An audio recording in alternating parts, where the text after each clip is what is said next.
on the haqq and one of them is oppressive, fight the oppressive, the outrageous one, until they wake up and they adhere to the command of Allah subhanahu wa ta'ala. Another ayah that if you've been oppressed by a ruler, the Muslims, they can rebel and remove him. Allah subhanahu wa ta'ala also said, لا ينال عهد الظالمين. My covenant, the oppressors cannot take it or cannot have it. As Allah subhanahu wa ta'ala said here, that if someone is an oppressor and takes the ahd, the ruling, then you have to remove him even by force. Because Allah said, لا ينال عهد الظالمين. Also, many ahadith, and some of the ahadith, as Ibn Mas'ud radiyallahu anhu said, that the Messenger sallallahu alayhi wa sallam said, ما من نبي بعثه الله قبل إلا كان من أمته حواريون. There is no prophet came before me except there was apostles or hawariyun around him.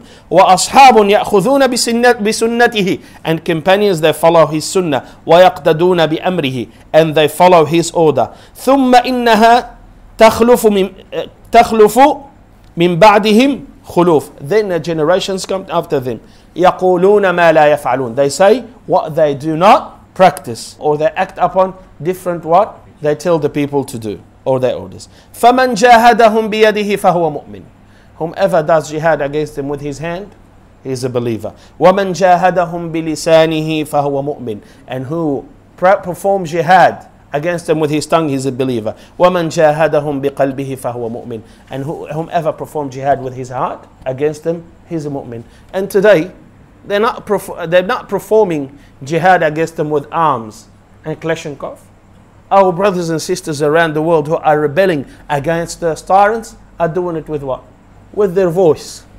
We're standing out in the cold weather in these days. And وَلَيْسَ وَرَاءَ ذَلِكَ مِنَ الْإِيمَانِ حَبَّةُ خَرْدَلٍ. And after that in Iman, after that, if you don't even reject it with your heart, there is not even a wave atom of mustard seed in your heart. So there is no wave atom of Iman. Ibn Rajab rahimahullah, he said, وَهَذَا يَدُلُّ عَلَى جِهَادِ الْأُمَرَاءِ بِالْيَدِ. Ibn Rajab al-Hanbali, he said, and this is a proof that you're allowed to do jihad against those leaders with your hand. And also, Ibn Mas'ud radiyallahu anhu, in another hadith that the Messenger sallallahu alaihi wasallam said, سَيَلِي أُمُورَكُمْ بَعْدِي رِجَالٌ يُطْفِئُونَ السُّنَّةِ. Look, the Prophet ﷺ describing what's happening today. He said, after you there will be men will lead you, they extinguish the sunnah. وَيَعْمَلُونَ بِالْبِدْعَةِ. And they act upon innovation. These people, يَعْمَلُونَ بِالْكُفْرِ. There is no type of kufr except they perform it. These people, they take the sister who becomes a Muslim and they return her to the kuffar and they lock her inside the church and she's getting tortured. What is Islam? Now, these people don't want Islam. Don't want Iman. If you want Islam, there is a type of Islam that they want. They believe in themselves, which is Islam, no Islam. And they say, khalas, Islam is, go pray 5 times a day. Are we holding you? No. You're fasting Ramadan. Are we holding you? No. You're performing the Mawlid. Are we holding you? No. Khalas, so what do you want? And here he said, وَيُؤَخِّرُونَ الصَّلَاةَ عَمَّ وَاقِيتِهَا. And they delay the salat. So they extinguish the sunnah. They implement the bid'ah and act up in the bid'ah. And they delay the salat. فَقُلْتُ يَا رَسُولَ اللَّهِ إِنْ أَدْرَكْتُهُمْ كَيْفَ أَفْعَلُ. What do I do if I am in their times? قَالَ تَسْأَلُنِي يَا ابْنَ أُمَّ عَبْدٍ مَاذَا تَفْعَلُ. You're asking me, the son of Abd, a nickname for Ibn Mas'ud radiyallahu anhu, Ibn Abd. You're asking me, what do you do? لا طاعة لمن عصى الله. There is no obedience to the one who disobeys Allah. These people are Muslims. The Prophet ﷺ, he mentioned 2 traits. They act upon the bid'ah and they delay the salat. Not closing the masajid, chasing the muhajjaba, as that tyrant of Tunis, where I received emails with the papers, already printed police reports. They just put the name. The policeman, he chases the woman. Her name is such and such. She lives in such and such. She's wearing a religious dress. Ta'ifi. You know what is Ta'ifi? Mean extremism and a dress that shows religious sectarianism. Yani, you are able with her dress to distinguish her Muslimah or non-Muslimah. That tyrant in Tunis, when the women were stopped from wearing the hijab, what they've done, the women, the Muslim women, some of them, they start wearing a cap. Just a normal cap. which is not considered hijab, then they arrest her under the notion that she's wearing something could be or could lead to libas ta'ifi, a religious dress code. If you're a young man, you go to the masjid, you have to put your name down. And then they will watch you day and night. And if your light in your house after a certain hour is on, they will storm your house. Why? Because you normally go to the masjid. What are you doing up this late? He's preparing a revolution, ya habibi. What is he doing? But the fear of Islam. But I tell you, Islam is coming back. Whether they like it or not, Islam is coming back because this is the deen of Allah. Allah wants it to come back. Whether with them or without them, Islam is coming back, Islam is coming back. Whether they plot day and night. Because this deen is the deen of Allah. This awakening, when I see everyone here is youth, I mean Islam is coming back. When the youth is adhering to the sunnah, that means Islam is coming back. Whatever you try to do, Islam will come back.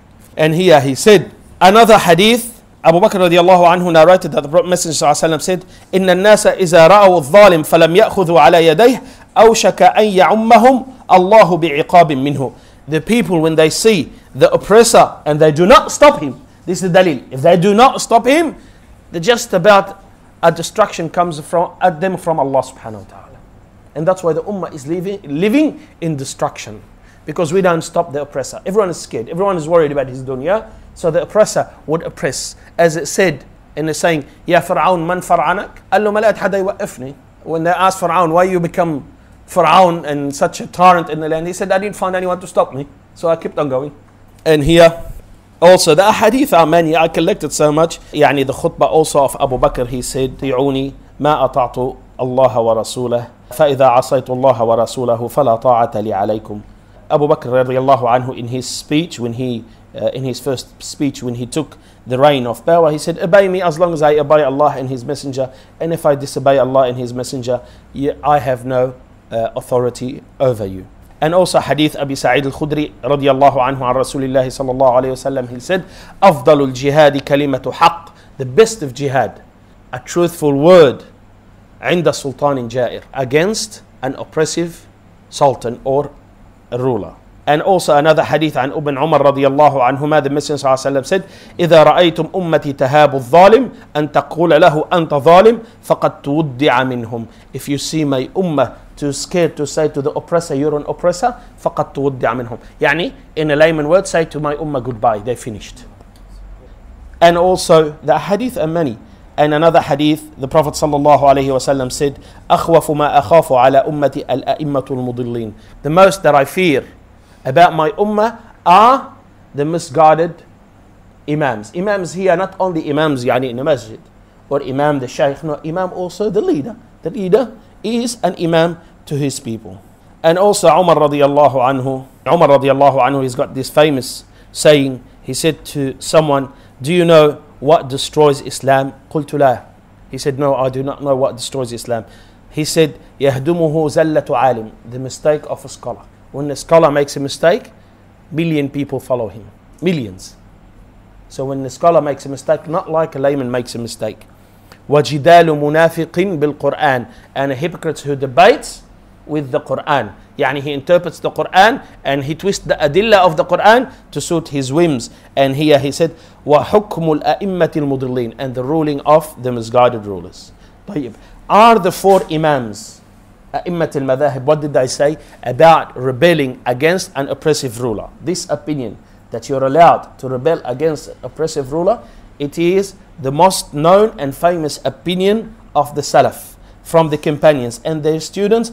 And Ibn Hazm rahimahullah, he said this is the opinion of majority, and it is the opinion of Abu Hanifa rahimahullah, and one of the two opinions of the Shafi'i, and one of the two narrations of Imam Ahmad, and it is the fatwa of the companion of Imam Ahmad, Ahmad ibn Nasr al-Khuza'i. Ahmad ibn Nasr al-Khuza'i, he was one of the companions of Imam Ahmad. He followed that opinion, and he himself rebelled against the Sultan al-Wathiq. As-Sultan al-Wathiq was Muslim, but when he seen him oppressing the Muslims, he himself rebelled against him, and he died as shaheed in this battle against the oppressive ruler. As for Imam Malik rahimahullah, he said that you will fight with the just Imam against the oppressive Imam, or the group who rebels against that Imam. Another opinion, they said, if you're fearing the bloodshed, or you're fearing there's a greater fitna going to happen, then you do not go against the oppressive ruler. We're talking about a ruler who's a Muslim, who's implementing the Sharia of Islam, but he's oppressive. Like the Hajjaj, for example. We're talking about a Muslim Imam who's implementing the Sharia and ruling by the Sharia of Islam, but he wants to oppress the people. This is the ulama, different opinion. The correct opinion and the majority's opinion, you're allowed to rebel against them. And Sa'id ibn al-Musayyib, the great tabi'i, he rebelled against the rulers, the Muslim rulers, because of oppression. Sa'id ibn Jubayr, radiyallahu anhu, he rebelled against the oppressive ruler. The oppressive rulers, and the Hajjaj killed him. These are some of the ai of the Salaf, and the names are many. I can't remember now, but I'm bringing you just the tip of the iceberg also in this matter. So we know that when the Muslims get together and they put their hands with each other to remove those tyrants, there's nothing wrong with it, and actually it's a praiseworthy act. As for if the Imam has performed kufr, there is no difference of opinion about the matter. If the Imam becomes a kafir, there is no difference of opinion. It is consensus amongst the ulama, with no difference of opinion except amongst the modern murji'ah. That's something ijma', finished. And more than one alim mentioned the ijma'. And it's something we don't even debate it. But unfortunately, in a time that the constant things of Islam are debated because of whims and desires. So my respected brothers, as we see now, and we all know that this situation, what is happening is Islamically 100% allowed. And removing those tyrants is 100% allowed. Tayyib, what has happened? Why the streets is boiling like this? Why what happened has happened? Of course, we live in Australia and in the Western world. We all can afford paying the electricity bill and the internet bill and drive the nice car, air-conditioned car, and eat lahmi anytime you want, have a nice barbecue and invite the boys, drink halal beer, wal-iyadhu billah, do everything that you want to do. No problem. You have no issue. 2 mobile phones, your wife and yourself and your daughter and your son, everyone has a mobile phone. You're living a very nice, comfortable life. And when you are inside this comfortable environment, you forget what's happening in reality.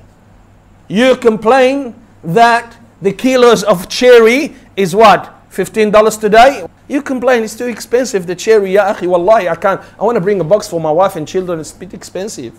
No, you can't. Akhi, there is some people, as you will hear, the numbers. As for صندوق النقد الدولي للتنمية الزراعية, International Monetary for Agriculture, they said 45% from the Egyptians, they live under the line of poverty. 45%. And 45% of the Egyptian population live under than $1 a day. 45% of Egyptians, $1 a day, they do not have money to spend. And another report, it said 1.5 million Egyptians, they live in graveyards. What do they, you know how they live in graveyards? If you see, yes, they build the houses over graveyards. Have you seen, if you, in Rockwood, in cemetery here, you see the Italians, how they build little rooms over the graves? In Egypt, they have this. Of course, this is an innovation. And in Lebanon, in many of the Muslim countries, they have these big rooms over. They break the doors and they go and bring their furniture and live in it. You're living in a room and there is 2 graves in it. Because there's nowhere to live. There is nowhere to live. They live in graveyards. And 1,200 suicide every year. Of course, compared to the Western world, we have 1,200 suicide. But for them, for the Muslims, suicide is something unknown. Something we're not used to, a suicide.